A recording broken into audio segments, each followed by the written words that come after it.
नमस्कार।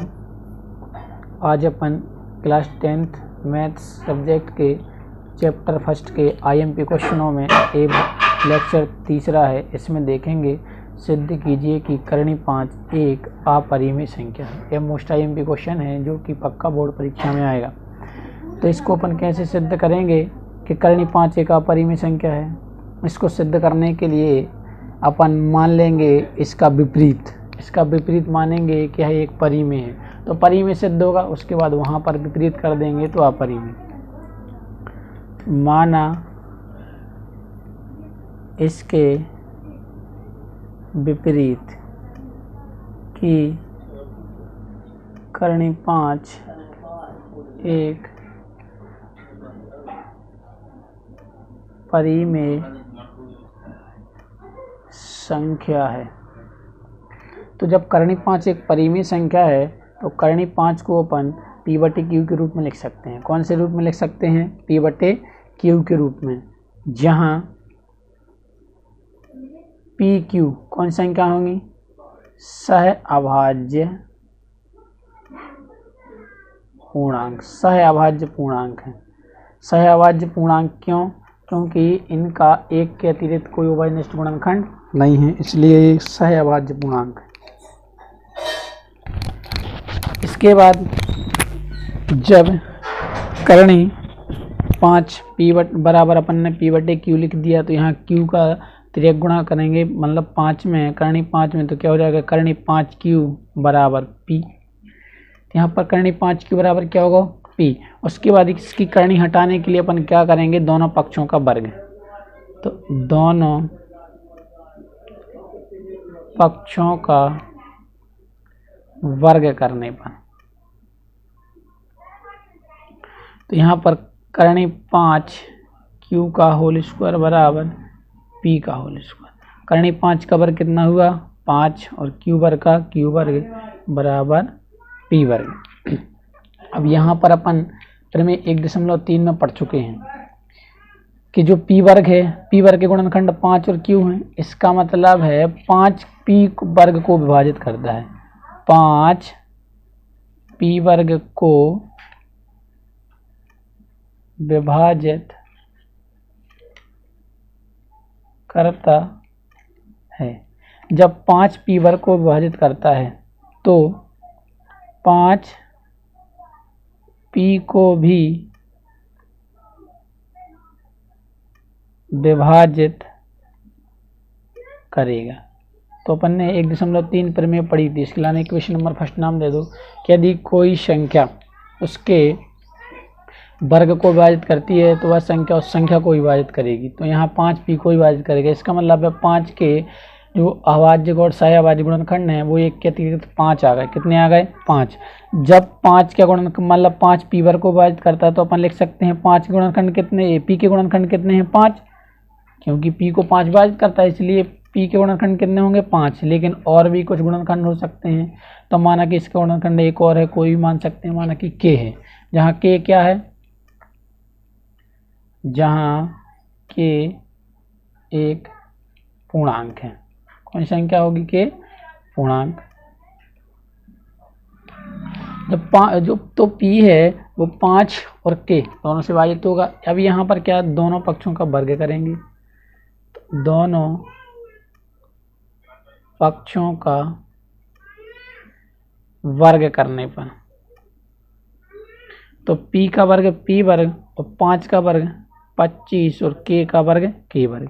अब समीकरण 1 में देखो, समीकरण 1 में अपन को दिया है p वर्ग का मान, तो जहाँ p वर्ग लिखा है वहाँ पर अपन कितना लिख सकते हैं? 5q का, जहाँ p वर्ग लिखा है वहाँ पर अपन लिख सकते हैं 5q का होल स्क्वायर बराबर 25k वर्ग। तो यहाँ पर p वर्ग का अपन ने मान रख दिया 5q का वर्ग। कहाँ से रखा? समीकरण 1 से। कहाँ से रखा? समीकरण 1 से। 5 गुणा में है, पक्षांतर करेंगे तो कहाँ पहुँचेंगे? भाग में। तो q वर्ग बराबर 25k वर्ग बटे 5। तो यहाँ पर q वर्ग बराबर 25 5k वर्ग। यहाँ पर समीकरण नंबर क्या बन गया अपना 2। यहाँ पर देखो यहाँ 5 क्यू वर्ग को विभाजित करता है, तो 5 क्यू को भी विभाजित करेगा। मतलब ये भी अपन ने प्रमेय क्रमांक 1.3 में देखा था कि 5 यदि क्यू वर्ग को विभाजित करता है तो 5 किसको विभाजित करेगा? क्यू को विभाजित करेगा। ठीक है। इसके बाद समीकरण 1 और 2 से, समीकरण 1 एवं समीकरण 2 से, अब देखो P एवं Q के सहअभाज्य गुणनखंड, जो P और Q है इसके सहअभाज्य गुणनखंड देखो, 1 के अतिरिक्त कितने हैं? 5, क्योंकि दोनों संख्या में 5 से भाग जा रहा हूँ। 1 के अतिरिक्त 5 हैं। कितने हैं? 5। तो जब P और Q इसके सहअभाज्य गुणनखंड 5 हैं तो इसके अपन लाना 5/5 तो लिख सकते हैं। जब इसके लिए बटे के रूप में या P/Q के रूप में लिख सकते हैं तो अपन कह सकते हैं कर्णी 5 एक कौन सी संख्या है? परिमेय संख्या है। कौन सी संख्या है? परिमेय। अब यहाँ पर अपन लगा देंगे विरोधाभास, अतः इसके विरोधाभास से स्पष्ट है कि कर्णी 5 एक अपरिमेय संख्या है। तो यहाँ पर आपको थोड़ी सी ध्यान देना पड़ेगा, सिद्ध करना है कर्णी 5 एक अपरिमेय संख्या है तो इसके विपरीत मानेंगे। क्या है?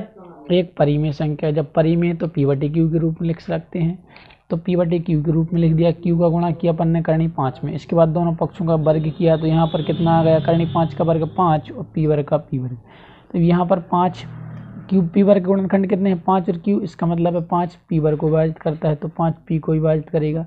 जब 5 P को विभाजित करता है तो 5 के गुणनखंड अपन ने 5 बराबर क्या लिख सकते हैं? P। तो P 5 मतलब 5 P को तो विभाजित करता है, और भी संख्या हो सकती है जो P को विभाजित करे, तो मान लो वह संख्या K है। क्या है? K। दोबारा दोनों पक्षों का वर्ग कर दिया, समीकरण 1 से P वर्ग का मान रखा अपन ने, कितना रखा? 5Q वर्ग। 5 का पक्षांतर दिया, 25 में भाग दिया, कितने आ गए? 5K वर्ग। यहाँ पर भी देखो 5Q वर्ग को विभाजित करता है इसलिए 5Q को विभाजित करेगा। तो दोनों के जो सहअभाज्य गुणनखंड हैं वो कितने निकल आए? 1 के अतिरिक्त 5, इसलिए 5 परिमेय संख्या है। 5 परिमेय हैं, इसके विरोधाभास लगा दिया तो अपन ने क्या निकले? 5 अपरिमेय संख्या निकले।